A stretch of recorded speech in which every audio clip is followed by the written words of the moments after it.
हरे कृष्णा। भगवान कई रूपों में प्रकट होते हैं। कई बार वो अपने भक्तों के माध्यम से आते हैं हमारे जीवन में, हमें इस बात की याद दिलाने के लिए कि हमें अपने व्यस्त जीवन से कुछ समय निकालकर उन्हें भी समर्पित करना चाहिए। हर परिस्थिति में वे हमारे साथ खड़े हैं, चाहे हम उनकी ओर देखें या ना देखें, लेकिन वे परमात्मा स्वरूप में सदैव हमारे साथ रहते हैं। और भगवान की इसी करुणा के लिए उनके प्रति कृतज्ञता व्यक्त करते हुए हमें सदैव उनकी दिव्य कथाओं का श्रवण करना चाहिए, उनका निरंतर स्मरण करना चाहिए। और इसी विचार के साथ चलिए आज की आषाढ़ मास की कथा श्रृंखला को आरंभ करते हैं। आइए आज की कथा का श्रवण करते हैं। नैमिषारण्य में एकत्रित ऋषियों ने सूत गोस्वामी से पूछा, हे भगवान, दान किसको देना चाहिए? दान का समय कौन सा है? ये सुनकर सूत गोस्वामी ने कहा। और अब सूत गोस्वामी दान के विषय में एक अत्यंत महत्वपूर्ण बात सुना रहे हैं। ध्यान से सुनिए। सूत गोस्वामी कहते हैं, हे ब्राह्मणों, नपुंसक, पुत्रहीन, पाखंडी, वेदवेत्ताओं और ब्राह्मणों से द्वेष रखने वाले और अपने ही वर्ण आश्रम उचित कर्म का त्याग करने वाले पुरुष को जो भी व्यक्ति दान देता है वो निष्फल होता है। जो पराई स्त्रियों में आसक्त रहता है, दूसरों के धन का जिसके मन में लोभ रहता है और जो गीत गाने वाला है, ऐसे ब्राह्मण को दिया हुआ दान निष्फल होता है। जिसके मन में सदैव दोष दर्शन का भाव रहता है, जो दूसरों में हमेशा दोष देखता रहता है, जो कृतघ्नी है और मायावी है, जिसमें ज्ञान का अभाव है, जो सदैव भीख मांगने वाला है, हिंसक है, जो नाम विक्रय करता है, जो वेद का विक्रय करता है, स्मृति विक्रय करता है और धर्म का विक्रय करने वाला है, और दूसरों को सताना ही जिसका स्वभाव बन गया है, ऐसे ब्राह्मण को दिया हुआ दान भी निष्फल होता है। जो कोई भी पाप में संलग्न रहने वाले हैं, उनसे ना तो कुछ लेना चाहिए और ना उन्हें कुछ भी देना चाहिए। उत्तम कर्म में तत्पर श्रोत्रिय, अग्निहोत्री, जीविकाहीन, दरिद्र और कुटुंबी ब्राह्मण को दान देना चाहिए। जो देवताओं की पूजा में लगा रहने वाला है और पुराणों की कथा को सुनाता है, ऐसे ब्राह्मण को दान देना उचित माना गया है। पाखंडी, पतित, संस्कार भ्रष्ट, वेद बेचने वाले, कृतघ्न और पाप परायण ब्राह्मण को कभी भी प्रणाम नहीं करना चाहिए। जो स्नान कर रहा हो, जिसके हाथों में समीधा और फूल हो, जिसने जल पात्र ले रखा हो और जो भोजन करता हो, ऐसे व्यक्ति को भी प्रणाम नहीं करना चाहिए। जो कलह प्रिय है, अत्यंत क्रोधी है, दमन करने वाला है, जन समुदाय के बीच में स्थित, भिक्ष अन्नधारी और सोया हुआ है, उसे भी प्रणाम नहीं करना चाहिए। रजस्वला, व्यभिचारिणी, सूतिका, गर्भपात करने वाली, व्रत का नाश करने वाली और अत्यंत क्रोध में भरी हुई स्त्री को भी कभी प्रणाम नहीं करना चाहिए। जो श्राद्ध के नियमों में युक्त है, देवताओं की पूजा कर रहा है और यज्ञ तथा तर्पण कर रहा हो, ऐसे पुरुष को भी प्रणाम ना करें। अगर श्राद्ध के लिए कोई सुपात्र ब्राह्मण ना मिले तो मात्र सूत काट कर यानी कि जनेऊ आदि बनाकर जीविका चलाने वाले सदाचारी और पुत्रवान ब्राह्मण को श्राद्ध के लिए आमंत्रित कीजिए। अगर वो भी ना मिले तो पुत्र को या फिर छोटे भाई को अथवा अपने आप को ही श्राद्ध में नियुक्त कर लीजिए। पुत्रहीन ब्राह्मण को किसी प्रकार भी श्राद्ध के लिए नियुक्त ना करें। और इस विषय में एक सुंदर कथा आती है, अब ध्यान पूर्वक उसका श्रवण कीजिए। पूर्व काल में श्रीवत्स गोत्र में उत्पन्न पद्मनाभ नामक एक जितेंद्रिय ब्राह्मण थे। वे दयालु, उपवास करने वाले, सत्यवादी और सभी प्राणियों को समान रूप से देखने वाले थे। वे विषय कामना से रहित थे और सभी जीवों के हितैषी, मन और इंद्रियों को वश में रखने वाले और सभी प्रकार के द्वंद्वों से रहित थे। अनेक वर्षों तक उन्होंने सूखे पत्ते चबाकर रहे। कुछ काल तक उन्होंने मात्र जल पिया और फिर कई वर्षों तक उन्होंने मात्र वायु का आहार लिया।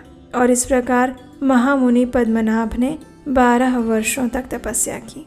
उसके बाद भगवान लक्ष्मीपति ने पद्मनाभ की तपस्या से संतुष्ट होकर उन्हें प्रत्यक्ष दर्शन दिया। श्री हरि ने अपने हाथों में शंख, चक्र और गदा इत्यादि को धारण किया हुआ था। उनके नेत्र खिले हुए कमल दल जैसे थे और श्री अंगों की कांति कोटि कोटि सूर्य को लज्जित कर रही थी। पद्मनाभ ने आंख खोलकर शंख चक्रधारी, शांत स्वरूप, करुणा सागर वेंकटनाथ भगवान श्रीनिवास का दर्शन किया और उन्हें देखकर मुनि ने उनकी स्तुति करना आरंभ किया। मुनि ने कहा, हे शारंग धनुष धारण करने वाले देवाधिदेव भगवान वेंकटेश्वर, आपको नमस्कार है। नारायण गिरी पर निवास करने वाले आप श्रीनिवास को नमस्कार है। पापों का नाश करने वाले सर्वव्यापी भगवान विष्णु को नमस्कार है। शेषाचल निवासी आप भगवान श्रीनिवास को नमस्कार है, जो तीनों लोकों के स्वामी, विश्वरूप, सबके साक्षी और शिव तथा ब्रह्मा आदि के लिए वंदनीय है, जिनके नेत्र कमल के समान हैं, जो क्षीर सागर में शयन करते हैं और जो दुष्ट राक्षसों का संहार करते हैं, उन भगवान श्रीनिवास को नमस्कार है। चक्र तीर्थ में निवास करने वाले पद्मनाभ मुनि के द्वारा जब भगवान की इस प्रकार स्तुति की गई तो परम ऐश्वर्यशाली भगवान श्रीनिवास अत्यंत प्रसन्न हुए। उन्होंने मुनि से कहा, हे महाभाग, तुम मेरे चरणार विंदों के पूजक हो। हे द्विज श्रेष्ठ, इस चक्र तीर्थ तट पर मेरी पूजा करते हुए तुम एक कल्प तक निवास करो। ऐसा कहकर भगवान वहीं पर अंतर्ध्यान हो गए और तब से परम बुद्धिमान पद्मनाभ मुनि चक्र तीर्थ के किनारे निवास करने लगे। कुछ काल के बाद वहां पर एक भयंकर राक्षस आया। वो क्रूर क्षुधा से पीड़ित था और फिर वो पद्मनाभ मुनि को अपना ग्रास बनाना चाहता था। उसने बड़े वेग से आकर ब्राह्मण को पकड़ लिया। तब उन्होंने शरणागतों के रक्षक चक्रपाणी श्री नारायण को पुकारा और बार बार कहा, हे प्रभु, रक्षा कीजिए।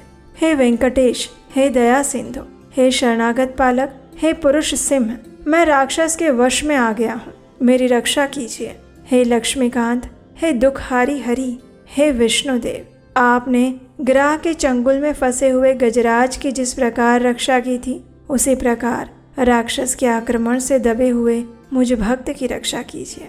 हे दामोदर, हे जगन्नाथ, हे हिरण्यकशिपु दैत्य का मर्दन करने वाले नृसिंह, प्रहलाद की भांति मैं भी राक्षस के द्वारा अत्यंत पीड़ित हूँ, अतः उन्हीं के समान आप मेरी रक्षा कीजिए।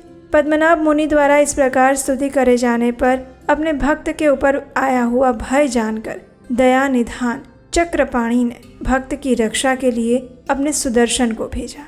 भगवान का वो सुदर्शन चक्र बड़े वेग से चक्र तीर्थ के तट पर आया।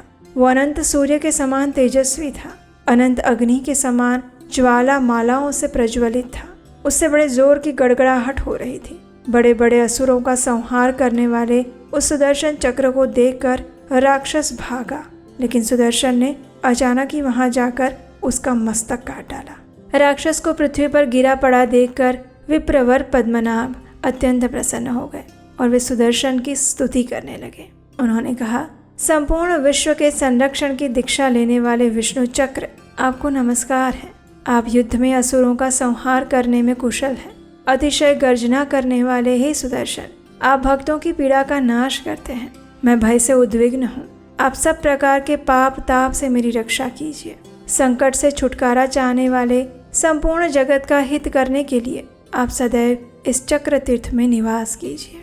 इस प्रकार पद्मनाभ ब्राह्मण के कहने पर भगवान विष्णु के सुदर्शन चक्र ने अपने स्नेह से उन्हें तृप्त से कराते हुए कहा, हे पद्मनाभ, ये चक्र तीर्थ अत्यंत उत्तम परम पवित्र हैं। मैं संपूर्ण लोगों का हित करने के लिए सदैव इस तीर्थ में निवास करूंगा।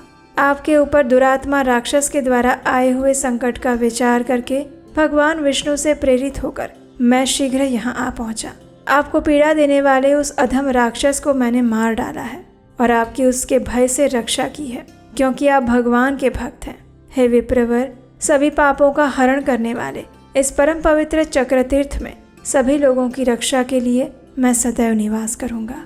इतना कहकर भगवान विष्णु के चक्र ने पद्मनाभ मुनि और अन्य ब्राह्मणों को देखते देखते अचानक ही उस चक्र सरोवर में प्रवेश कर लिया। इस कथा का समापन करते हुए सूत गोस्वामी कहते हैं, हे शौनक आदि महर्षियों, इस प्रकार मैंने आप लोगों से चक्र तीर्थ के महात्म्य का वर्णन किया है। जो भी मनुष्य एकाग्र चित्त होकर इस अध्याय को पढ़ता है या फिर सुनता है, उसे चक्र तीर्थ में स्नान करने का उत्तम फल प्राप्त होता है। और ये थी हमारी आज की आषाढ़ मास की कथा। आशा है ये कथा आपको अच्छी लगी होगी।